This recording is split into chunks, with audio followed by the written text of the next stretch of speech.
Pourquoi tu pourrais me dire que tu es obsédé par l'idée de faire le bien? Parce que j'ai l'impression qu'en faisant le bien aux autres, je veux le faire moi-même. L'idée que nous sommes un tout, que je fais partie de quelque chose de plus grand. Donc, autant faire le bien autour de moi.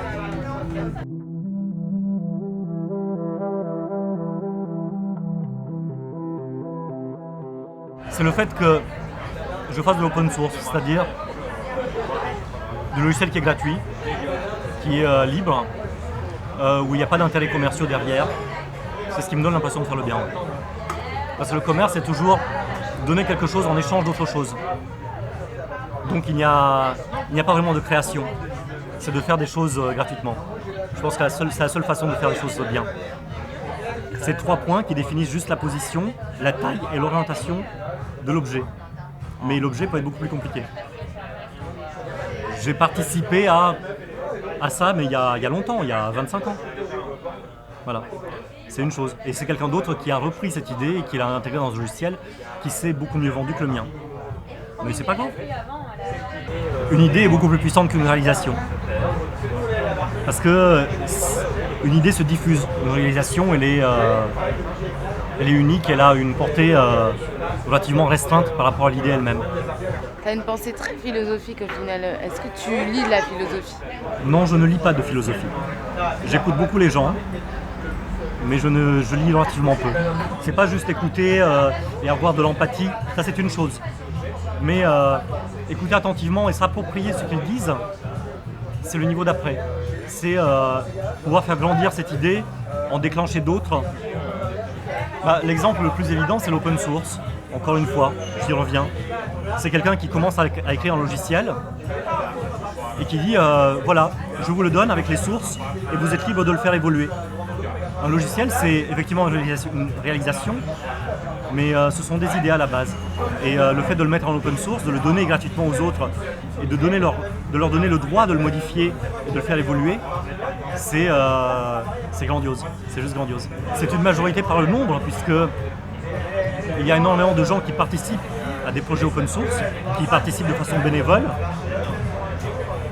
Et maintenant, effectivement, l'autre monde, c'est ceux qui en vivent et qui sont obligés de garder les choses secrètes pour dire s'il faut faire évoluer la chose, ce sera nous qui le ferons et c'est nous qui vendrons un produit.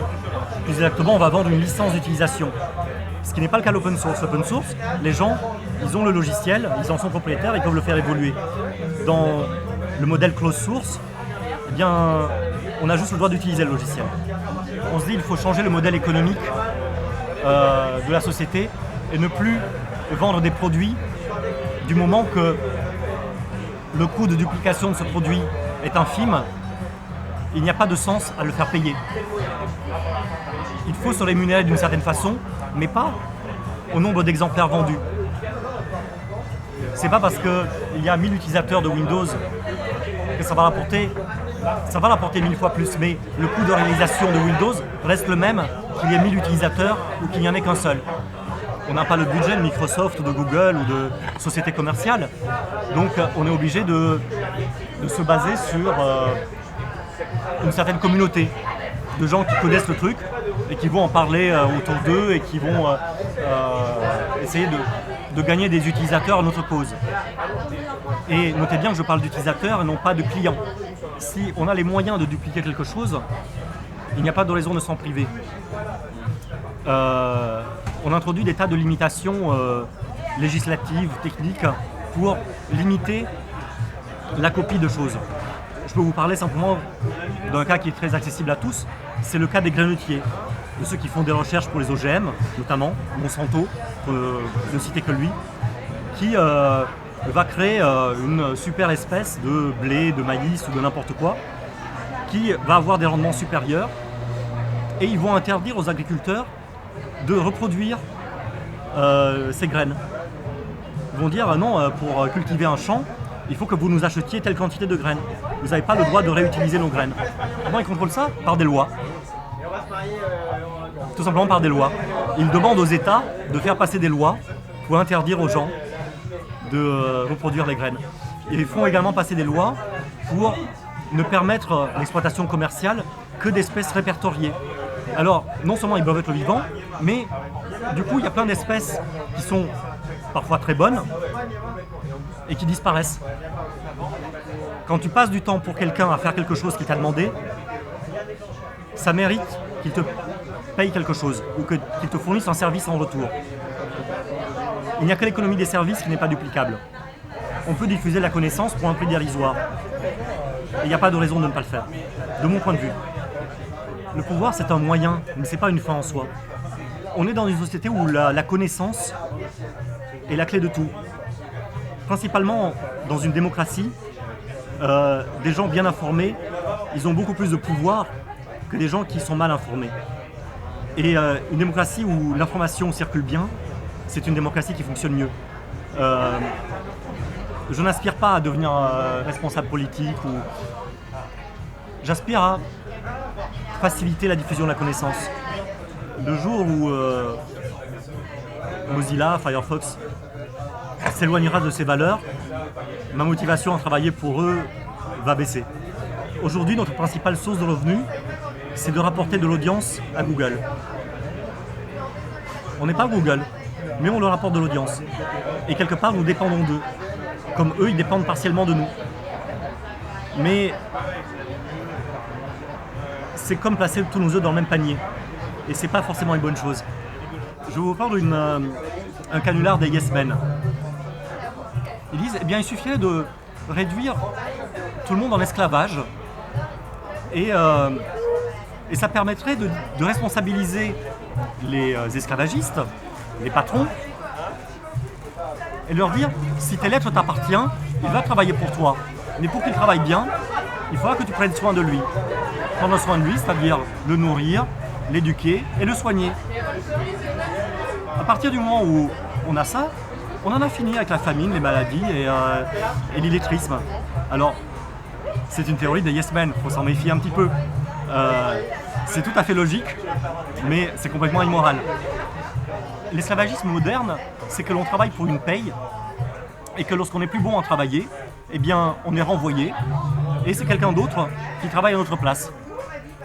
Ce n'est pas forcément meilleur comme système, parce que les gens deviennent jetables. Ce qui n'était pas le cas des esclaves, puisqu'un esclave t'appartenait, et quand il tombait malade ou qu'il mourait, c'était une perte pour toi, en tant que patron, enfin en tant qu'esclavagiste. Quand on lit un livre écrit par un auteur qui était là il y a quelques siècles, c'est pas forcément quelque chose qui est nécessaire à notre survie. Mais cependant, ça nous intéresse. Curieusement, ça nous intéresse. Notre monde n'est plus le monde réel dans lequel on vit. Ça devient un monde qui devient de plus en plus intellectuel. Un monde d'idées. Et à ce moment-là, les idées, effectivement, elles peuvent avoir pour origine mon voisin, ou bien quelque chose qui se passe à des milliers de kilomètres, ou des idées que quelqu'un a eu il y a quelques siècles ou quelques millénaires. Quand le labeur est dur et que les résultats sont minces, souviens-toi qu'un jour, même le grand chêne était un gland comme toi. Si le bonheur c'était un jeu, ce serait quoi? Déjà, ce serait un jeu où tout le monde peut gagner. On n'a pas besoin de gagner contre quelqu'un pour être heureux. De rendre quelqu'un malheureux pour être soi-même heureux. Je ne peux pas comparer le bonheur à un jeu. Parce que dans les jeux, il y a des gagnants et des perdants. Et je ne pense pas que le bonheur soit comparable à ça. Le bonheur, c'est l'adéquation entre ses ambitions et sa perception de la réalité. C'est la définition que j'en donne. Elle vaut ce qu'elle vaut. Et pour l'atteindre, pour s'en rapprocher du moins du bonheur, on peut agir sur ses ambitions, éventuellement les revoir à la baisse, les adapter à la réalité. On peut jouer sur sa perception, donc par exemple s'extraire de la réalité à travers des parasites artificiels, à travers l'alcool, la drogue, mais simplement à travers une lecture. On peut très bien lire quelque chose, se plonger dans une histoire et oublier le monde qui nous entoure, que l'on peut trouver pourri. Ou bien on peut agir sur la réalité, donc prendre des décisions, essayer de changer la réalité pour la faire coller à nos ambitions. On peut jouer sur les trois, et puis à un moment ça se rapproche. Pourquoi la peur c'est une chose horrible? C'est sans doute nécessaire dans une condition où notre survie est menacée, mais si vous avez regardé Star Wars, c'est très bien démontré que la peur est un sentiment qui conduit à faire des choses horribles. Elle pousse à faire, ne pas avoir peur pousse aussi à faire des choses horribles. Ne pas avoir peur de tuer, ne pas avoir peur de... C'est un sentiment négatif, la peur. Moins on en a et mieux c'est. Pourquoi est-ce que les cyborgs ou les machines voudraient prendre le pouvoir? C'est pas parce qu'elles en auraient les moyens qu'elles voudraient le faire. Par plaisir, pour s'amuser avec nous ou pour travailler avec nous? Isaac Asimov a écrit beaucoup sur les machines. La première loi, c'est ne pas faire du mal à autrui, à un homme, et ou par son inaction, laisser le mal se produire. La deuxième loi, c'est se préserver soi-même tant que l'on ne vient pas fouler la première loi. La troisième loi, c'est obéir aux ordres des humains tant que cela ne contrevient pas ni à la deuxième ni à la première loi. C'est très vite fait de dépasser les 2 premières lois. De dépasser les 2 premières lois. Effectivement, les lois, on peut ne pas les respecter, mais quand on parle d'informatique et de logiciel, un logiciel fait ce qu'on lui dit de faire. Si je devais décider des infos qui passent sur TF1 ou un autre grand média, je serais probablement la cible de beaucoup de pression et je ne serais pas tout à fait libre de publier les informations qui m'intéressent. Je crois qu'il n'y a que les petits qui peuvent se permettre de dire tout et n'importe quoi et souvent de dire la vérité, et que les grands médias, ils servent les intérêts des patrons ou du gouvernement en place ou d'autres choses. Qu'est-ce qui est le plus important, la philosophie ou l'informatique? L'informatique, c'est juste la science de l'information. D'ailleurs, les premiers informaticiens n'étaient pas des programmeurs d'ordinateurs. C'était des gens qui mettaient au point des systèmes dans les administrations, dans les gouvernements, les formulaires qu'il faut remplir, les papiers avec les bonnes informations dessus, le fonctionnaire qui va prendre telle information et puis telle information, il va remplir un autre formulaire qu'il va donner à son voisin. Il crée des procédures administratives. Et aujourd'hui, on utilise le terme procédure en informatique. Mais c'est la même chose, c'est du traitement de l'information. Donc une interface. Une interface, c'est une poignée de main. Et une configuration. C'est des habits. Un cookie. Une petite note que l'on prend sur quelqu'un et qu'on lui colle dessus. Une carte mère. Une carte mère, c'est le corps.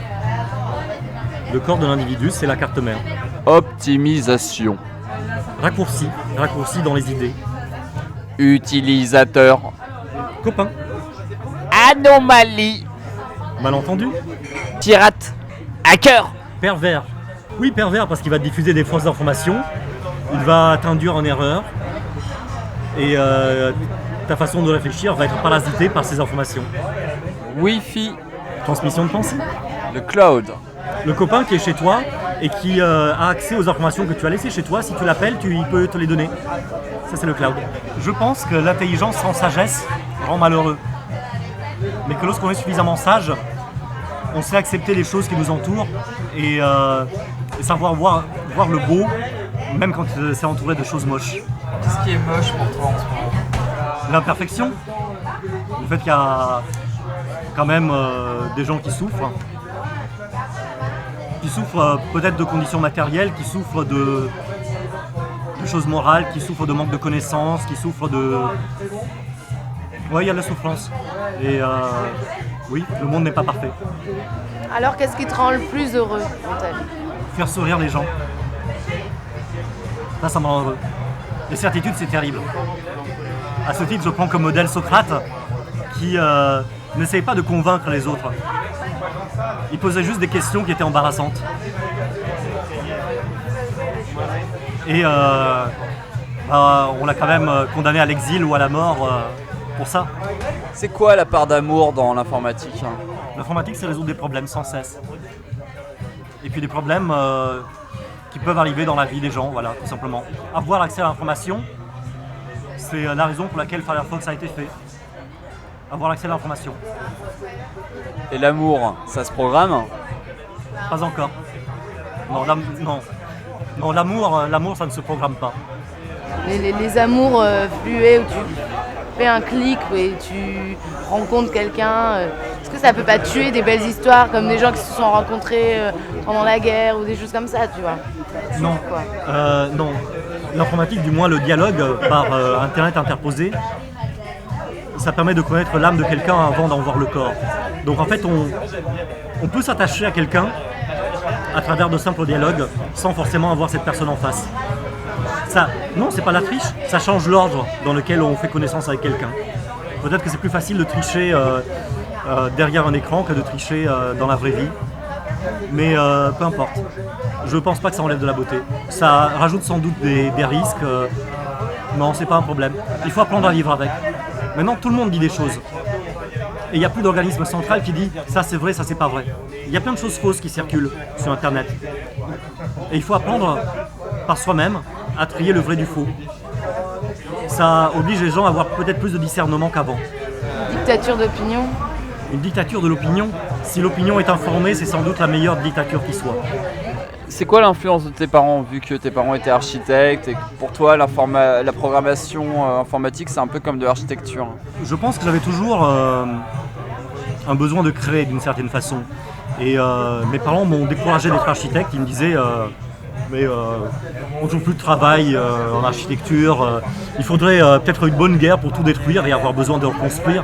J'ai trouvé ma voie à travers l'informatique, donc je crée des logiciels, je pars de zéro, j'ai une idée et puis je construis quelque chose. Je dis que Dieu a créé l'homme à son image. Et si Dieu a créé l'homme à son image, ça veut dire que l'homme, à son tour, a besoin de créer. Et de préférence des choses à son image. Et moi, en tant qu'informaticien, mon ambition, c'est d'arriver à créer quelque chose qui pense.